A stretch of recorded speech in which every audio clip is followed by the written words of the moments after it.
अतीक अशरफ का शव परिवार वालों को सौंप दिया गया है। ये बड़ी अपडेट प्रयागराज से हम लगातार अब तक पहुंचा रहे हैं। कब्रिस्तान पहुंचा अतीक और अशरफ का शव। तो अतीक और अशरफ का शव जो है वो कब्रिस्तान पहुंच चुका है। अतीक और अशरफ के कई रिश्तेदार भी कब्रिस्तान पहुंच चुके हैं। तो अतीक और अशरफ के सुपुर्दे खाक की जो प्रक्रिया है वो शुरू हो चुकी है। कब्रिस्तान के बाहर भारी पुलिस बल की भी तैनाती कर दी गई है और थोड़ी ही देर में सुपुर्दे खाक होंगे अतीक और अशरफ। कब्रिस्तान में मीडिया को जाने से पूरी तरीके से रोक दिया गया है, यानी कि कोई भी मीडिया कब्रिस्तान के अंदर मौजूद नहीं रहेगी। सुरक्षा के मद्देनजर ये फैसला लिया गया है। अतीक और अशरफ का शव परिवार वालों को सौंप दिया गया है। तो इस खबर पर ज्यादा अपडेट के लिए गौरव हमारे साथ जुड़े हैं। गौरव, अतीक और अशरफ का शव अब कब्रिस्तान पहुंच चुका है और अब थोड़ी ही देर में सुपुर्दे खाक की प्रक्रिया शुरू हो जाएगी। तो इस प्रक्रिया में तकरीबन कितना समय लगेगा? अगर प्रक्रिया की बात करें मुस्कान, तो प्रक्रिया तो लमसम आधे 1 घंटे की होती है। बस प्रक्रिया में यहाँ पर सब पहुंच गए तो तमाम रिश्तेदार वहाँ पर पहुंच रहे हैं। कहा जा रहा है अतीक अहमद के 2 बेटे भी वहाँ पर पहुंचेंगे, अशरफ की बेटी भी वहाँ पहुंचेगी।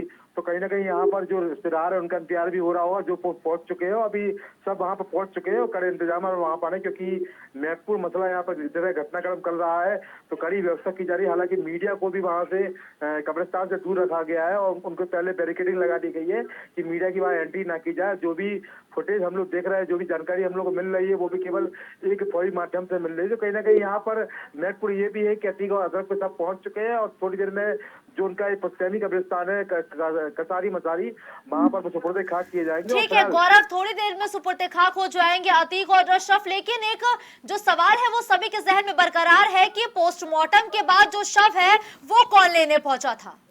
देखिए, पोस्टमार्टम के बाद जो उनके परिवार के लोग हैं, जिसमें कहा गया था कि अतीक अहमद के ससुर भी थे, चचेरे भाई भी थे, मौसा भी थे, तमाम तरह के नाम वहाँ पर लगाए जा रहा है कि जो वहाँ पर गए थे उनको सौंपा गया है। अब स्पष्ट रूप से कौन रिश्तेदार वहाँ पर मौजूद था, किसको सब सौंपे गए, पर निश्चित रूप से यहाँ पर जो जानकारी मिल रही सूत्रों के मुताबिक वो ये बताया गया है कि मौसेरा भाई है, चचेरा भाई है, अतीक के ससुर है, अशरफ की बेटी वहाँ पर है, दोनों बेटे भी कब्रिस्तान पहुंचे हुए हैं। तो सब किसको सौंपा गया वो तो एक नाम स्पष्ट नहीं है, पर चूंकि तमाम रिश्तेदार वहाँ पर मौजूद है और निश्चित रूप से पोस्टमार्टम के बाद वहाँ पर मौसेरे भाई, चचेरे भाई और ससुर को यहाँ पर सब सौंपा गया है। क्योंकि असद की हम बात करें तो कल अतीक अहमद के बेटे असद को भी सुपुर्दे खाक किसी कब्रिस्तान में किया गया था। उस समय भी जो दूर के नाना है और जो मौसेरे भाई, चचेरे भाई है, उनको सब सौंपा गया था। तो मेरे उम्मीद यही है कि उन्हीं को सौंपा गया है। और यहाँ पर फिलहाल अगर मैं आपको बता दूं तो कब्रिस्तान में अतीक और अशरफ के सब पहुंच चुके हैं और थोड़ी देर में जो सुपुर्दे खाक की प्रक्रिया है। गौरव, अतीक और अशरफ के शव जो है वो कब्रिस्तान में पहुंच चुके हैं। मीडिया को पूरी तरीके से रोक दिया गया है बैरिकेडिंग लगा के। तो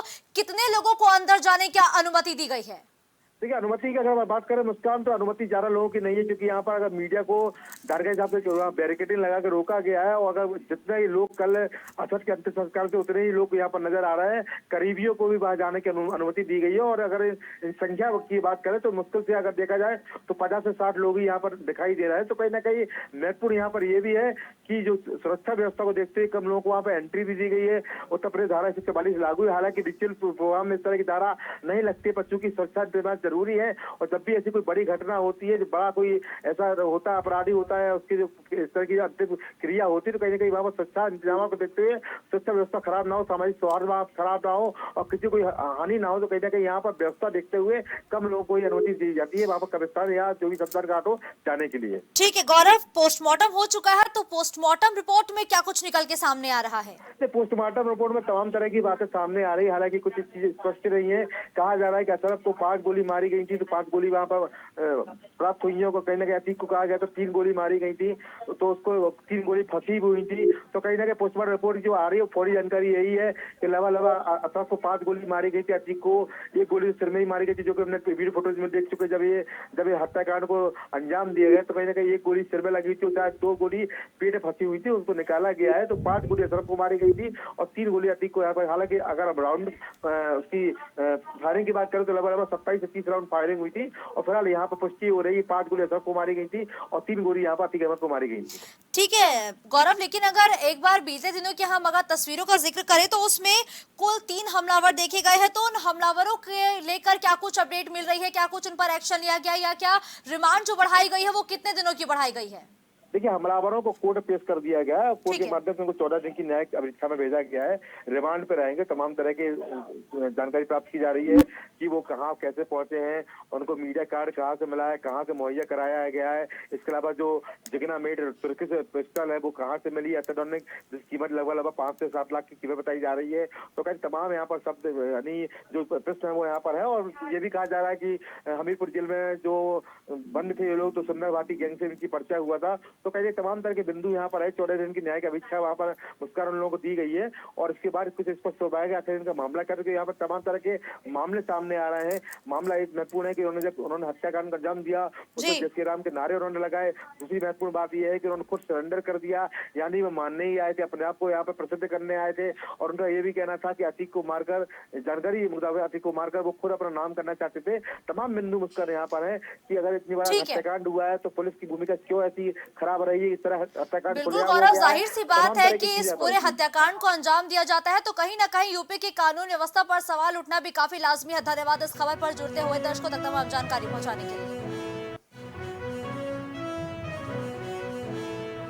तो माफिया ब्रदर्स हत्याकांड मामले से जुड़ी एक और बड़ी अपडेट हम लगातार आप तक पहुंचा रहे हैं। जो माफिया ब्रदर्स की हत्या करने वाले तीनों शूटर्स किए गए कोर्ट में पेश। तो तीनों शूटर्स को कोर्ट में पेश किया गया है। अरुण मौर्य, सनी सिंह और लवलेश तिवारी को प्रयागराज की अदालत में पेश किया गया है। तीनों हमलावरों को 14 दिन की न्यायिक हिरासत में भेजा गया है। तो प्रयागराज से ये बड़ी और अहम खबर अभी तक की सामने आई है, जहां माफिया ब्रदर्स हत्याकांड मामले में जो तीनों शूटर्स थे उन्हें पहले तो कोर्ट में पेश किया गया, फिर तीनों ही शूटर्स को 14 दिन की न्यायिक हिरासत में भेज दिया गया है। अरुण मौर्य, सनी सिंह और लवलेश तिवारी को 14 दिन की न्यायिक हिरासत में भेजा गया है।